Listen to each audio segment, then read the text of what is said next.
All week, we've been embedded with the men and women of the Pinal County Sheriff's Office in the great state of Arizona. We came to uncover the devastating impact of the Sinaloa cartel here, but also the collateral damage to the rest of our nation. So these are fake oxy pills that are being manufactured down in Mexico by the cartels and then being pushed up, packaged, and pushed into our communities to go not only to Phoenix, the hub, but throughout the U.S. to be distributed. So the M30 pills they just started happening the last few years. So our numbers jumped up over the last few years. So we didn't see any of these in 18.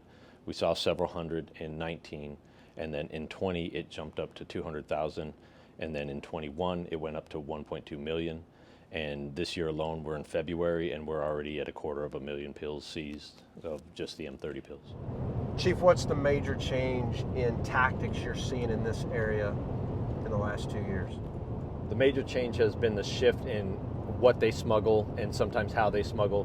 What they smuggle, moving from marijuana into harder drugs, synthetic drugs like fentanyl and methamphetamine. And then the big shift being over the last year from drugs to bodies as the main commodity. So they're getting more money smuggling humans than they are for anything else. The fentanyl and the humans that are being trafficked by the cartels are not designed to stay here in my county. Although a piece of it does break off and there's a market for it here, the majority of these drugs are designed or destined for places like Iowa, Illinois, Minnesota, all of the Midwest, the East Coast states. They estimate that almost 50% of all illegal drugs that come into America come through Arizona's borders. So we've got a pursuit. One of our canines, it was our interdictors, tried to initiate a traffic stop. Vehicle took off on them, going about speeds about 125, 130 right now.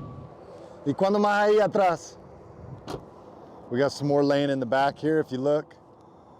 ¿Cuántos son ahí? Tres? Y una mujer.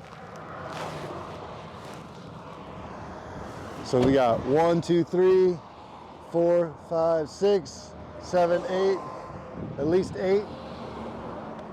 These cartels, they are criminal organizations. They do not care about the people they destroy, the families they destroy, the people they kill.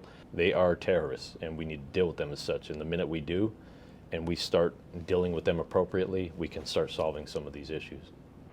I want the American people to know that this is unacceptable. The human trafficking, the women being raped, the children being used as pawns, and then the dangerous drugs like methamphetamine and fentanyl making its way into our communities. America, we're in for a storm.